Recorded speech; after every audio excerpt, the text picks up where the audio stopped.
Gold monthly time frame.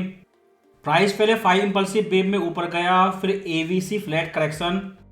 अगर पहली 5 impulsive wave और पिछले 2 साल का ट्रेंड करंट इंपल्सिव वेव को देखें तो मंथली टाइम फ्रेम पे प्राइस 100% प्रोजेक्शन 2643 लेवल के पास में कंप्लीट कर चुका है। चाहे वो लार्जर डिग्री 5 इंपल्सिव वेव हो या WXY वेव, 100% प्रोजेक्शन कंप्लीट है। और मंडे को सितंबर महीने और थर्ड क्वार्टर का लास्ट वर्किंग डे है।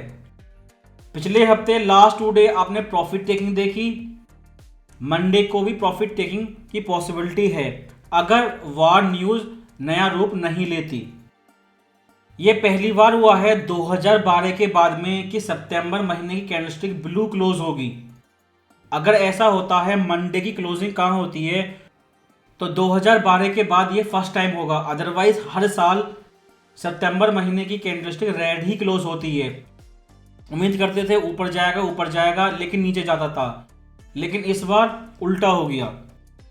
इसलिए रेजिस्टेंस तो आपका 2643 हो गया और इस महीने का ओपनिंग प्राइस जो 2500 साइकोलॉजिकल लेवल के पास में है वो सपोर्ट लेवल है। इसलिए मंथली टाइम फ्रेम से इंट्राडे स्कैल्पर के लिए ये 2 सपोर्ट एंड रेजिस्टेंस लेवल आते हैं। लेकिन आप देख सकते हैं RSI बहुत ज़्यादा ओवरबाउट है, इसलिए हो सकता है इस महीने गोल्ड करेक्शन स्टार्ट कर दे। क्योंकि जब तक बड़ा करेक्शन नहीं होगा, चाहे वो साइडवे हो या जिगजैग हो सकता है नई बाइंग वेव ना आए। क्योंकि मंडे को थर्ड क्वार्टर तक खत्म हो जाएगा, ये सब कुछ फोर्थ क्वार्टर पर डिपेंड करता है। Similar condition weekly time frame पर भी है। RSI ओवरबाउट है। पिछले 3 हफ्ते गोल्ड लगातार ऊपर गया है। अगर गोल्ड डिमांड को देखें तो number 1 gold consumer market China, इनके यहाँ जापान की तरह डिफ्लेशन थी, इस वजह से यह गोल्ड प्राइस हाई था। कंज्यूमर डिमांड स्लो हो रही थी, लेकिन स्टिमुलस के बाद अगर इनकी इकोनॉमी ग्रो होती है तो गोल्ड डिमांड भी बढ़ेगी, जिसकी वजह से गोल्ड पिछले हफ्ते ऊपर गया। लेकिन इंडिया नंबर 2 कंज्यूमर मार्केट, उनका दिवाली बाइंग सीजन इस हफ्ते स्टार्ट हो जाएगा और हिंदी व्यूअर अच्छी तरह से जानते हैं अक्टूबर में स्टार्ट होगा और ये जनवरी तक चलता जाएगा। अब तक केवल इंडिया की गोल्ड बाइंग डिमांड थी जो स्लो थी पिछले कुछ हफ्ते, लेकिन इस हफ्ते जैसे ही अगला महीना स्टार्ट होगा लगभग सारी गोल्ड डिमांड एक साथ गोल्ड को हिट करेंगी और सारी डिमांड वापस आ चुकी हैं। इसके अलावा इन्वेस्टर डिमांड जैसे ETF जो रेट कट के बाद स्टार्ट हो चुकी है और COT पोजीशन पिछले हफ्ते फिर से इंक्रीज हुई, तो वो लगातार बाय करते जा रहे हैं, पोजीशन उनकी बढ़ती जा रही है। अगर आप देखें लगभग सारी गोल्ड डिमांड वापस आ चुकी हैं एक साथ, सेंटिमेंट लिमिट क्रॉस करते जा रहे हैं और टेक्निकली ओवरबाउट है। इसलिए Monday quarter and profit taking ना हो और वार न्यूज़ को भी इग्नोर कर दें और फेड की स्पीच, इन सारी चीज़ों को हटा दें, तो इस महीने में इंडिया गोल्ड बाइंग डिमांड का असर गोल्ड पे बहुत ज़्यादा पड़ेगा। अगर हाई प्राइस की वजह से या टैक्स कट की वजह से डिमांड पहले ही कंज्यूम हो चुकी है, बायर्स बाय करेगा या नहीं ये चीज़ इस हफ्ते क्लियर हो जाएगी। लेकिन वीकली टाइम फ्रेम की कंडीशन ऐसी है कि यहाँ पे ना रेजिस्टेंस क्लियर है ना सपोर्ट क्लियर है। अगर सेम चीज़ डेली टाइम फ्रेम पर देखें तो यहाँ पर भी RSI ओवरबाउट है, लेकिन सपोर्ट अभी भी 2480 है, उसके बाद 2530, उससे भी पहले 2590 आपका पहला सपोर्ट हो सकता है। इन सपोर्ट के अलावा ये 2 ट्रेंड लाइन हैं जो आपके डायनेमिक सपोर्ट लेवल हैं, यानी आपके पास 3 स्टैटिक सपोर्ट और 2 ट्रेंड लाइन हैं। लेकिन इस ट्रायंगल चार्ट पैटर्न ब्रेकआउट के बाद प्राइस लगातार ऊपर गया और ABC फ्लैट करेक्शन किया। उसके बाद ये आपकी पॉसिबल WXY वेव या 3 इंपल्सिव वेव हो सकती हैं, जिनका प्रोजेक्शन टारगेट 61% प्रोजेक्शन है 2671, जो आपका मेन रेजिस्टेंस लेवल है। पिछले हफ्ते चाइना स्टिमुलस जैसी बड़ी न्यूज़ आने के बाद भी गोल्ड ऊपर गया, लेकिन इस रेजिस्टेंस लेवल को ब्रेकआउट नहीं कर पाया। इस पे आके multiple daily candlestick rejection show कर रही हैं, इसलिए ये आपका पहला रेजिस्टेंस और 2590 पहला सपोर्ट लेवल है। और ये ट्रेंड लाइन, क्योंकि ऊपर जाने के बाद अब पहला रेट कट हिस्ट्री बन चुका है।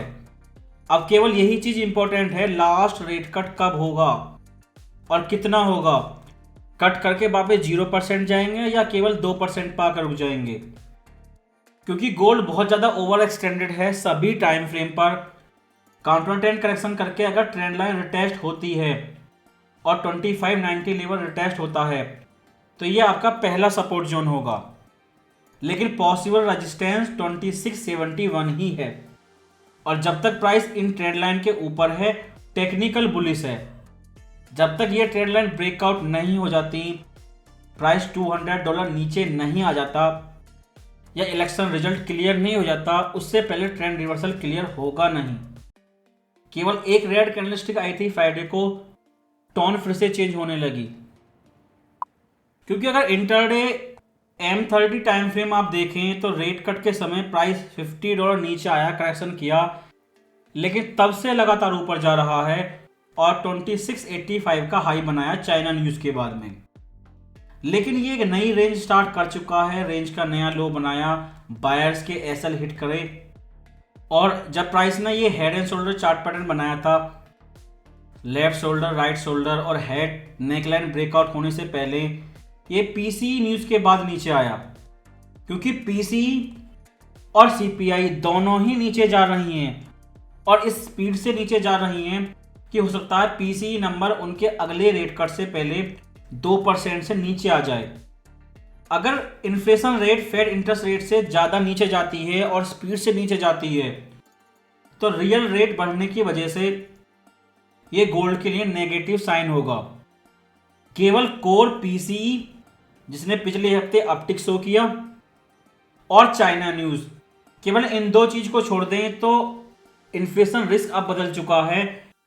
पिछले हफ्ते आप कह सकते हैं कि डिफ्लेशन रिस्क बढ़ चुका है, थोड़ा ही है लेकिन डिफ्लेशन रिस्क स्टार्ट हो चुका है पिछले हफ्ते।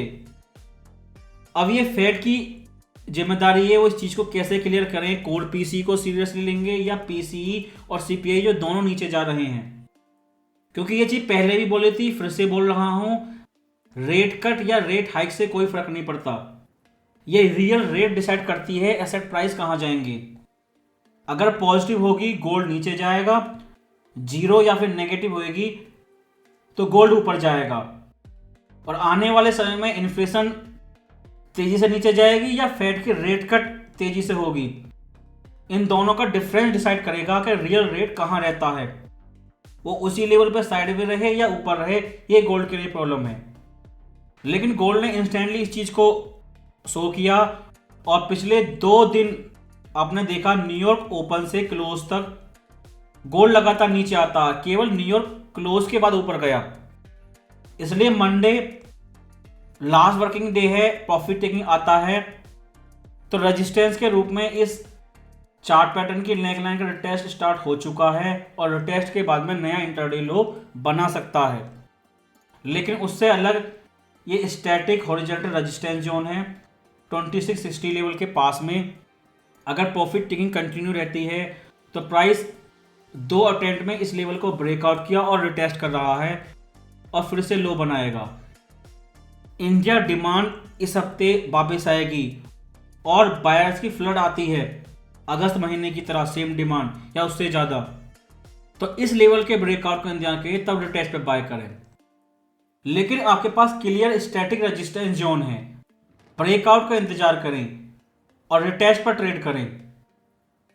अगर न्यूज़ इस हफ्ते देखें, मंडे को फेड स्पीच है, महीने के पहले दिन मैन्युफैक्चरिंग पीएमआई, जोल्स नंबर और 3 एफओएमसी मेंबर स्पीच है। 2 तारीख को एडीपी एम्प्लॉयमेंट रेट है, स्मॉल न्यूज है लेकिन गोल्ड हमेशा इस पर एक्शन करता है। 3 तारीख को आईएसएम सर्विस पीएमआई आएगी। अगर नंबर लो आता है इंडियन इकोनॉमी को इफेक्ट करेगा, जिसकी वजह से नंबर 2 गोल्ड कंज्यूमर मार्केट पे इफेक्ट पड़ेगा। अगर यूएसए इकोनॉमी रिसेशन में जाती है तो इंडिया पे इसका डायरेक्ट इफेक्ट पड़ेगा। फेड कास्कारी और बोस्टिक स्पीच और लास्ट में फ्राइडे को आपकी एनएफपी न्यूज़ आएगी। और जितनी फेड स्पीच हैं इस हफ्ते, ऐसा लगता है मिनी एफओएमसी है। लेकिन डेली टाइम फ्रेम पे गोल्ड प्राइस बहुत ज़्यादा ओवर एक्सटेंडेड है। ये करेक्शन करेगा साइडवे या जिगजैग, और आपके रेजिस्टेंस 2671 और सबसे बड़ा मोस्ट इंपॉर्टेंट सपोर्ट 2530, और इन दोनों के बीच में ये एक ट्रेंड लाइन। अगर आने वाले समय में इन्फ्लेशन रिस्क बढ़ता जाता है तो गोल्ड ऊपर रहेगा, करेक्शन कर सकता है, लेकिन करेक्शन के बाद फिर से ऊपर जाएगा। लेकिन डीफ्लेशन रिस्क बढ़ता गया तो फिर गोल्ड नीचे आएगा, ट्रेंड लाइन ब्रेकआउट कर देगा। लेकिन डिपेंड इस पे करता है रिस्क कौन सा रहेगा, और ये क्लियरिटी फेड को करनी होगी।